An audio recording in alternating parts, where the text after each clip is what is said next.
It forced me to really like make my choices, you know, and I saw early so many dark things, drugs, prostitution, that I saw early what I didn't want my life to be. So I think it was good that my life was surrounded by that, because it showed me what I didn't want, you know, from that. Do I make a living out of being an artist? I'll say yes, because I really never considered doing something else. I really just try to live my music and live my art and be that, you know?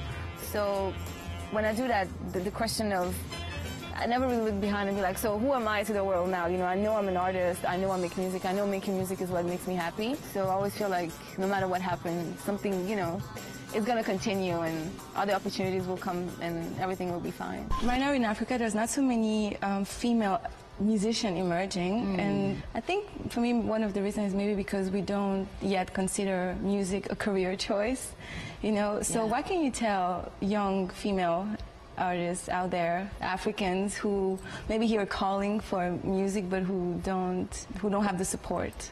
I think that firstly, it's really important just in life. It doesn't matter what your dream is. If you want to be like a neurosurgeon, you know what I mean? I think the most important thing in life is to remove negative people from your life. Like if you have negative people in your life that are telling you negative things, you know, and every time you hear from them, it's something about what you can't do or what you shouldn't do or what you won't do or what that won't happen. You know, those people, they have to be removed from your life. And that's not easy, because sometimes they're the closest people to you. So I'm definitely not saying that's an easy thing, but it's like a choice that you have to make to say, you know, you have to believe in yourself first, and if you don't, then really anything anyone says is going to sway you, because you don't have any belief. Where you live and your environment. Definitely, definitely. As females, though, you guys obviously have slightly more responsibilities than men sometimes. Like, for instance, you just became a mother, and I know Marco's got a question pertaining to that. I do. So I have a blog. I am a pop culture addict. If there is any celebrity news, there's any gossip, who broke up with who's sleeping with who did what to who, I am your girl. So I operate a blog that's about hot topics, it's about celebrity news. I'm definitely your girl on the go about what's going on in the world. You have a wonderful new mommy glow. So how are you juggling being a mother and being a successful Grammy award-winning artist? How are you juggling that? I love it, and I love my son Egypt. He's like just so special and spectacular, which I think all children are, you know. And so it's actually really fun. And actually, the hard part is going to work. That's the hard part. I'm like, okay, I'm leaving now. I'll be back soon. You're gonna take it with you. Most of the time I do, but like sometimes it's just not the right environment. And then he'd be, you know, it'd be better he can be in his space and he can play and it's not, you know, stuck in some room. It's not cool. So did your visit to Egypt inspire the reason why you named him that? Yes, definitely. And I obviously didn't know that then, because that was like way long time ago. But going to Egypt was so powerful for me, and it was at such an important time, because I guess, you know, in all of our lives, I think we have to check in with ourselves and ask ourselves, like, how are you doing? You know, I think a lot of times we get so wrapped up in trying to be really great at school, being really great in our jobs, being really great daughters and sons, being really great girlfriends and boyfriends, whatever we do, and we don't check in with ourselves, you know?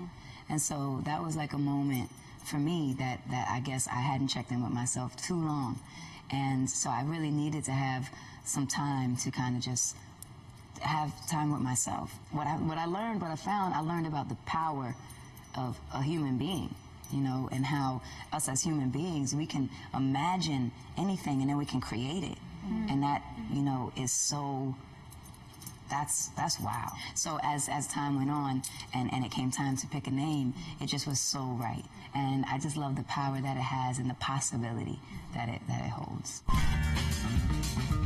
I feel as though Africa, for the most part, was secluded. It was just like a continent somewhere people knew of. And with, you know, sort of like this whole shift with social networks, I think it's sort of helped bring exposure. And with that, there's this whole movement emerging as far as African fashion is concerned. Well, outside of Egypt or South Africa, have you been to any other African countries?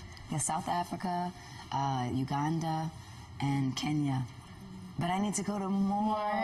There's so many, there's so known. Well, we reached 48 of them, so they're hearing you right now and they're watching you right now. Well, let's talk about your experience a little bit in South Africa. I know there was a ceremony going on. Can you touch on that a little bit? My most recent trip to Africa was for many reasons, and it was so full of so many experiences. One of the reasons was the World Cup. In addition to that, while I was there, I also went to go see the different incredible organizations that my organization, Keep a Child Alive, helps to fund. And so we went to visit to see, you know, how everybody was doing and the progress that's been happening and the things that are needed. And there's so many powerful, beautiful people there. And so the ceremony that happened was at this beautiful organization called Bobby Bear, which is one of the ones that we support. They have this incredible tree. And this tree is like their meeting grounds, you know, and this place where the community really goes to if someone's being born, they go. If someone has died, they go. If someone is hurt, they go. And this tree, you know, that's been there for so many years is kind of like their foundation. And so at the tree, they welcomed us to the tree, and they did this beautiful ceremony, and they blessed Egypt, and it was really, really powerful to be in this very traditional environment and setting and just like witness that. So that ceremony was actually, you know, a really beautiful thing.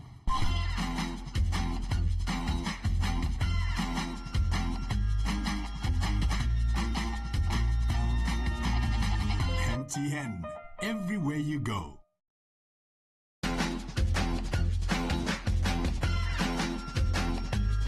Welcome back to MTV Base Meets with MTN. Tonight, we're chilling with Miss Alicia Keys in New York City, baby. I think Africans are coming up now, new ideas, they're being creative more, and I think we're going places, actually. A lot of musicians have made it without education. How important is education to you, and what can you say, what can you tell the African kids about education? I have to be honest, I think that is one of the most important things, period, because the smarter you are, the smarter you can be. And the more that you know, the less people can take advantage of you. The less people can lead you down a path that you think is right, but you don't even know any better. You know what I mean? So the more that you educate yourself and in your mind you know, the more powerful you can be. I actually had the privilege to meet President Obama yesterday. Oh, wow. And just hearing him speak, that's an educated man. That's not a fool. You know what I mean? And it's like, that's your power. That's power right there. So to me, it's super important. And one of the things that I've known about, that I've witnessed actually in Africa, is when I meet those kids, there's nothing more that they want than to go to school. I feel like I've met people that are going to change the world in Africa. You know, like I know that the people that I've met 10 years from now, they're going to be like the ones that made this great stride and great change. I think that a lot of people in South Africa aren't getting treatment for the HIV and AIDS virus, mostly because of maybe a denial. When someone finds that they do have it, it's like a stigma to it, where you feel like, you know, everyone's going to think that you got it because you're promiscuous. So speaking of your foundation, Keep the Child Alive, when and why did you decide to join the HIV and AIDS fight? I was asked to come to Africa for my first time, and I was very excited to come because I'd never been. And I really was so surprised that people so many miles away from where I grew up would know me, you know. And so I was able to do a performance, and also at that performance, it was also about AIDS prevention, and it was about just kind of a forum to really talk about what was going on. And so while I was there, I was able to really meet so many people that were just like me, you know. People my age, people even younger. You know, I sat with them in like groups just like this, and just we spoke about what they were going through. And it struck me so much because I'm like, here's this, you know, 15-year-old or 16-year-old. And in addition to going through what every 16-year-old, 15-year-old goes through, you know, being conscious of yourself and how you look, how you are, you know, people liking you, getting a boyfriend, getting a girlfriend, all the regular things that people go through, they also had to take care of their younger brothers and sisters. They had to watch a parent die. They had to figure out how to put food on the table. And I was so struck by that, because I was like, you know, this is me. you know, what if this was me? And so that really impacted me, speaking to people that were close to my age. And so I felt like, you know, that I couldn't just go there, see that, learn that, know that, and then just pretend like I never saw it. That was it was impossible. And so that's where it started, and that's where it began. I have a blog called More Than a Ruby that I started about a year ago, and I really enjoy writing about women's issues, especially in the developing world.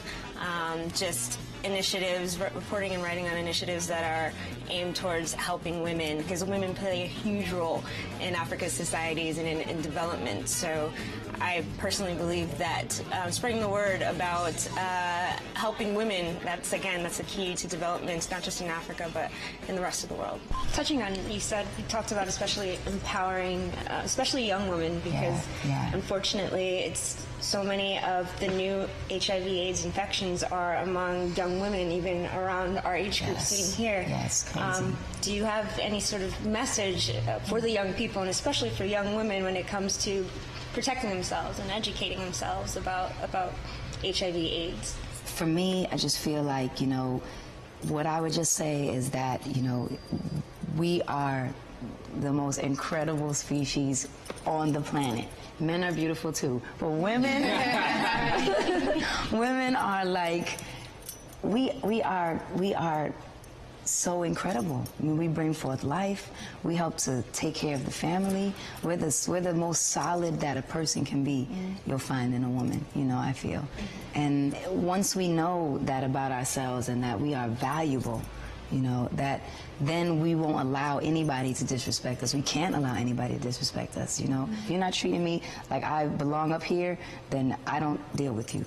Yeah. You know what I mean? Don't take it. Don't take it. No, we can't take it. Don't let anyone take your power. No, exactly. It's hard to be the one that says no when everyone else is saying yes. You know, but I think that the barometer for that is, you know, in here when you don't feel right. You know it. And so if you pay attention to that, that's you saying, no, this isn't to the standard that I should be operating. You know what I mean? Women definitely got that. We have that. We have that thing. We ignore it at times. Actually, on that note, I'm now going to question, a bit of a personal question, but you married to Swizzy. Yes. And, I mean, he loves you dearly, obviously, respects you as well. I met him while he was in SA. What's a relationship like at home? Like, do you guys discuss music? Do you ever come back with a song and be like, hey, I made this? And he goes, no, baby. As a producer, I can tell you that's not going to work. Like, what do you guys discuss? Oh, you know, it's really cool. We have a really cool relationship, and we're like best friends.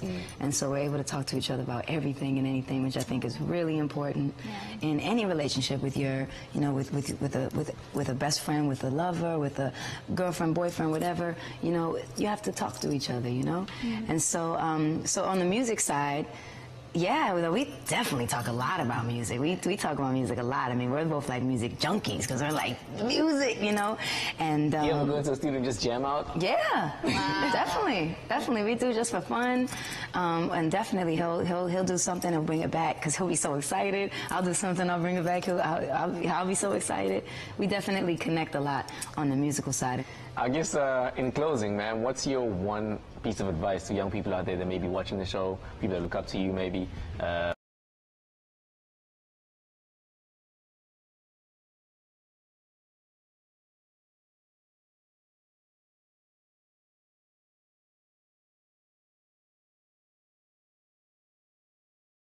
Sense of like the possibilities in your mind, you know.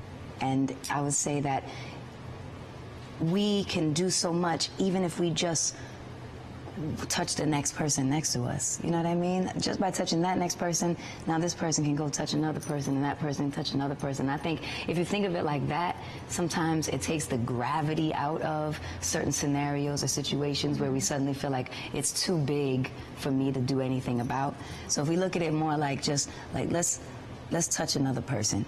You know what I mean? I think that there's just like endless power that we can have and endless love that we can spread. Thank you very much for that. Thank you. Thank you. All right. What I took away from the Alicia Keys interview was just a refreshing sense of hope and empowerment to know that she can just do her part and it can make such an impact on so many lives. Stay true to who you are. and don't compromise your goals. What we set our minds to do, we can do it. And I feel like it's the kind of message I want to hear, and it's the kind of message that everyone out there wants to hear. She believes the youth are actually the future and that they can lead Africa out of the quote-unquote despair that it's in. So that was powerful to me. She's seeing what a lot of people who are in love with Africa are seeing, that there are real leaders that are coming out of the continent and that there's real potential. I've got lots to tell my people back home about her. So yeah, it was a very nice experience. MTN, everywhere you go.